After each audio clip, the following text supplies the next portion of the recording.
ओम अज्ञानतिमिरान्धस्य ज्ञानाञ्जनशलाकया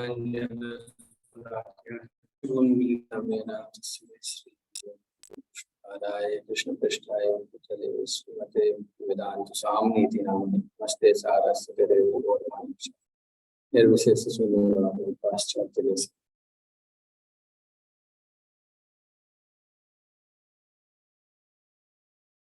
श्लोक नंबर 14। मेरी आवाज आ रही है? यस प्रभु। ठीक है। मात्रा स्पर्शास्तु कौन्तेय शीतोष्ण सुख दुःखदा आगमा पायनो नित्यस्तां स्थितिच्छस्व भारत।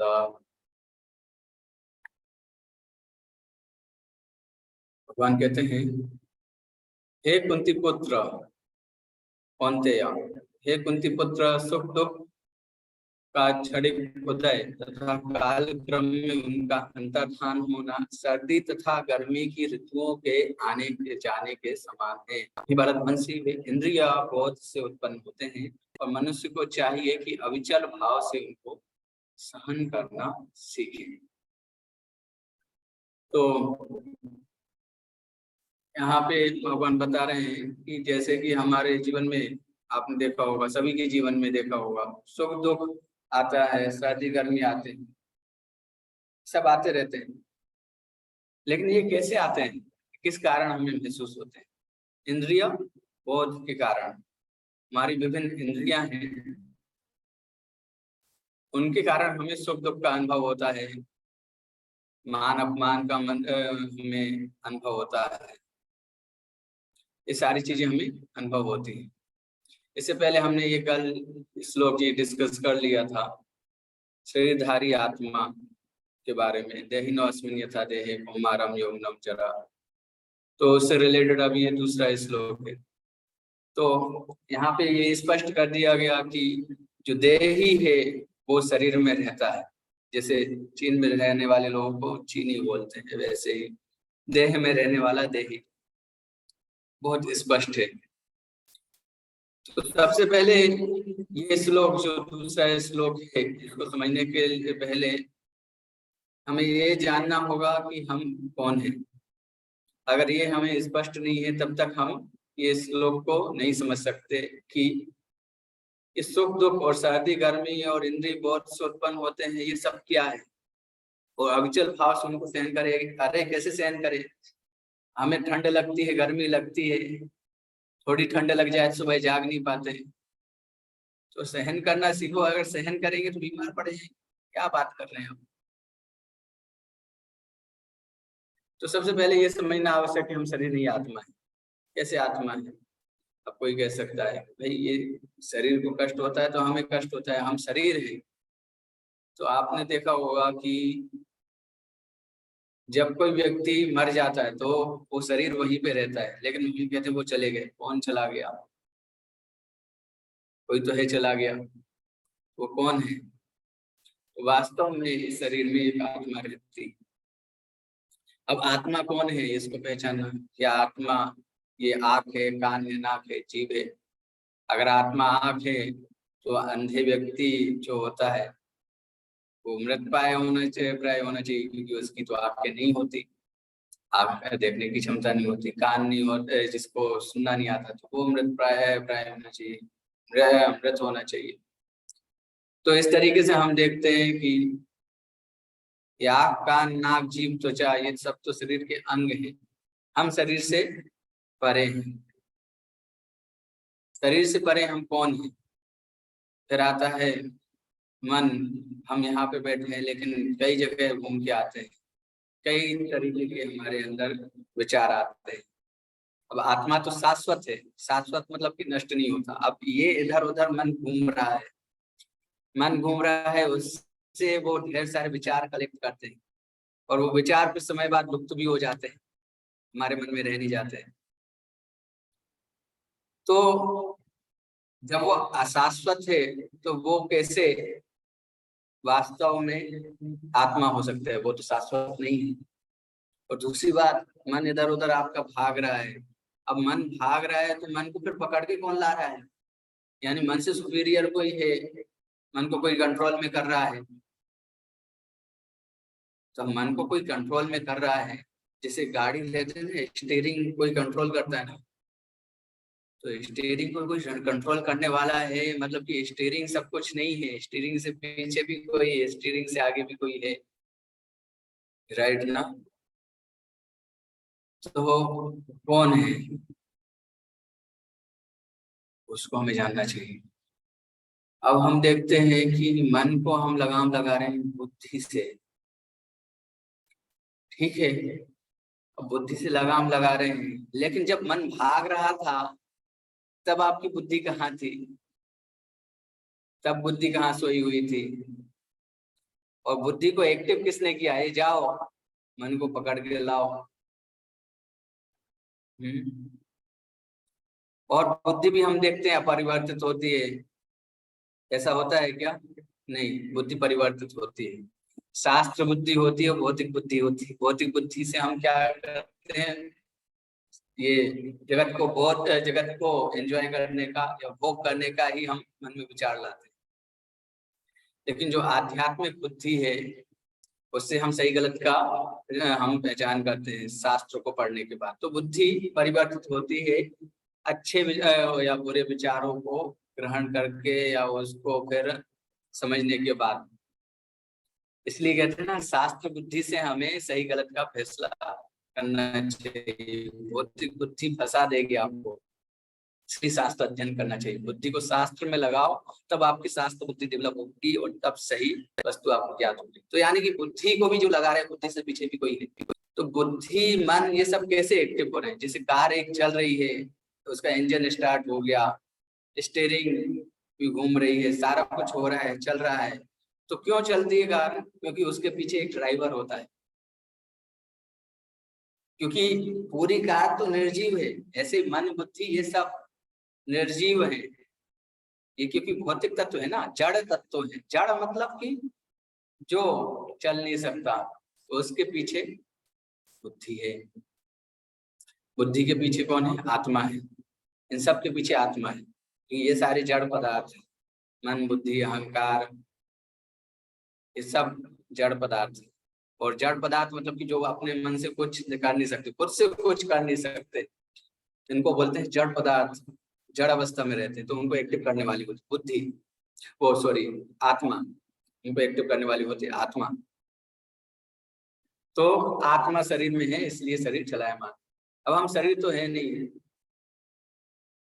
तो इस शरीर में ढेर सारी चीजें होती है, सर्दी गर्मी सुख दुख, ये कालक्रम में होते रहते हैं। तो भगवान कह रहे हैं इनको सहन कर लेना चाहिए, और सहन करके क्या करना चाहिए? अपने आप को भगवान की सेवा में लगाए रखना चाहिए। हमें भले ही कितनी ही सर्दी हो जाए, हमें सुबह 4 बजे जाग के नहा के मंगला आरती में जाने से चूकना नहीं चाहिए।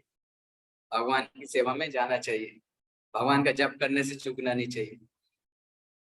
शास्त्र से बताते हैं सूर्योदय के बाद जागने का जो समय है वो राक्षसों का जागने का समय है, इंसानों के लिए नहीं है।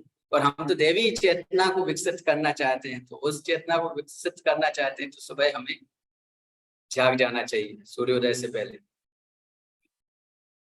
श्री प्रभुपाद इसमें बोलते हैं कि एक स्त्री जो होती है, माताएं जो होती हैं, कितनी भी मई जून की गर्मी क्यों ना हो, वो खाना पकाने से नहीं चूकती। क्यों? क्योंकि उसको पता है कि खाना किसके लिए बनाना है।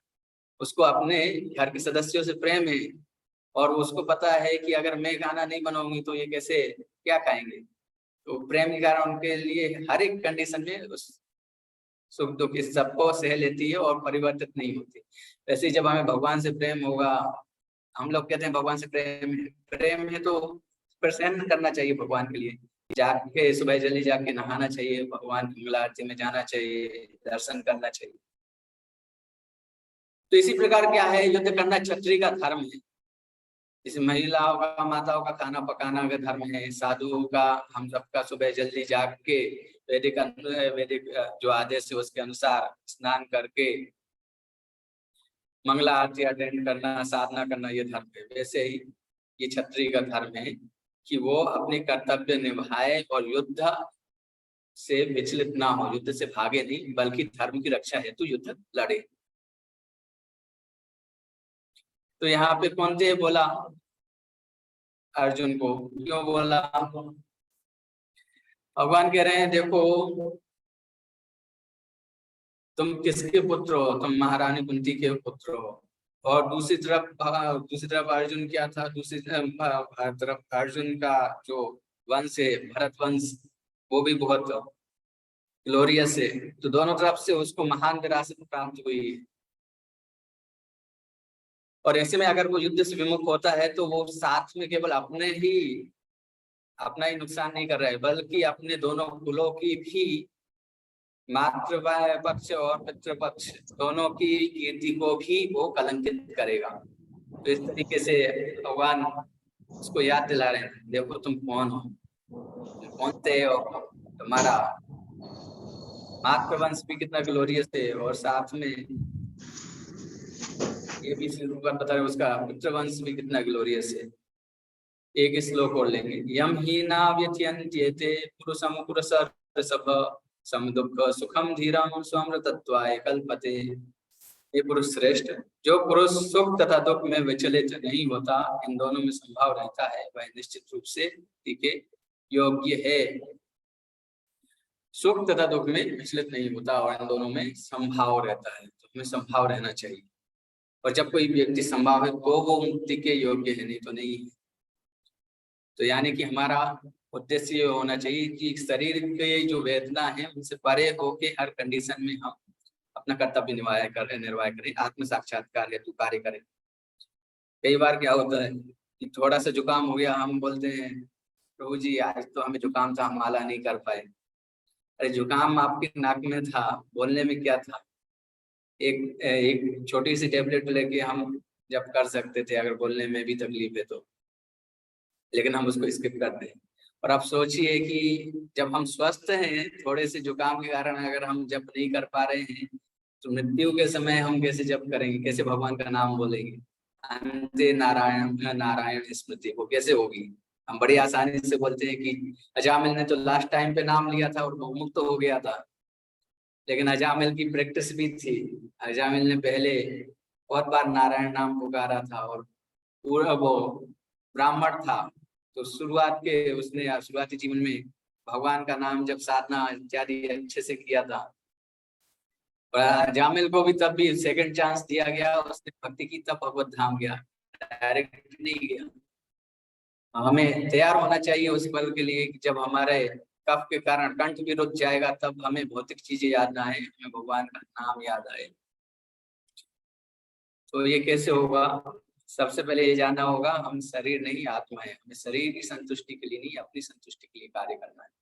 आपने कार को तो बढ़िया चमकाया है, लेकिन खुद कुछ खा पी नहीं रहे, फटीचर जैसे कपड़े पहने हैं, तो कार में बैठ के ना आपकी इज्जत होगी। कार में बैठने पे किसी को लगेगा ड्राइवर कोई फटीचर भिखारी आ गया किसी की कार लेके। और दूसरा, आपके पास एनर्जी नहीं होगी तो आप कार चला भी नहीं पाएंगे, कार का भोग ही नहीं कर पाएंगे। क्यों? क्योंकि आपके पास तो एनर्जी नहीं है। इससे अच्छा है आप कार से बाहर ही रहो, वो अच्छा है। कार से बाहर चल रहा पैदल व्यक्ति फिर आपसे बेटर है। तो मूल उद्देश्य है हम अपना, जैसे आत्मा का जो भोजन है वो क्या है? भगवान नाम, भगवान हरि की कथा, ये सारा कुछ हमारा भोजन है, आत्मा का भोजन है, वो हमें देना चाहिए। अगर आत्मा कमजोर है तो शरीर की इंद्रियां हमें किसी भी दिशा में खींच के लेके जाएंगी, भौतिक बुद्धि हमें कहीं पे भी गर्त में लेके जाएगी और हमें वो सब सहना पड़ेगा।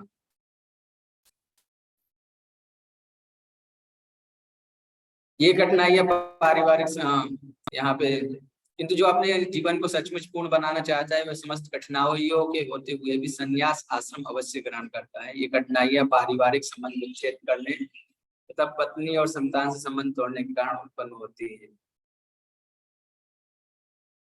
किंतु यदि कोई इन कठिनाइयों को सह लेता है तो उसके आत्म साक्षात्कार का पथ निष्कंटक हो जाता है। आज था अर्जुन को क्षत्रिय धर्म निर्वाह दृढ़ में दृढ़ रहने के लिए कहा जा रहा है, भले ही स्वजनों या अन्य प्रिय व्यक्तियों के साथ युद्ध करना कितना ही दुष्कर क्यों ना हो।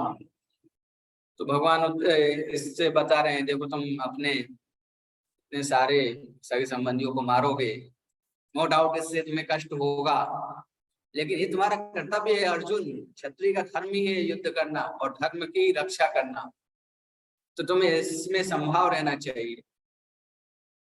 तुम शरीर नहीं आत्मा हो। तुम शरीर शारीरिक धर्म की चिंता कर रहे हो, लेकिन वास्तविक धर्म की चिंता नहीं कर रहे हो, क्योंकि भगवान जो आदेश देते हैं वो धर्म है। सारे वेद सारे पुराण सब भगवान से आए ना, भगवान ने बोल दिया तो बस वो करना चाहिए। और अगर अर्जुन युद्ध नहीं करता तो क्या होता? अधर्म की स्थापना हो जाती। और जिस कुल में जिस राज्य के अंदर उसकी कुल वधु ही सुरक्षित नहीं हो, तो बाकी स्त्रियां बाकी लोग कैसे सुरक्षित रहेंगे? तो निश्चित तौर पे अर्जुन के लिए उपयुक्त था हम लोग युद्ध करें। हरे कृष्णा। अभी किसी का कोई प्रश्न है तो पूछ सकते हैं, अगर किसी का कोई प्रश्न नहीं है तो वो जा सकते हैं।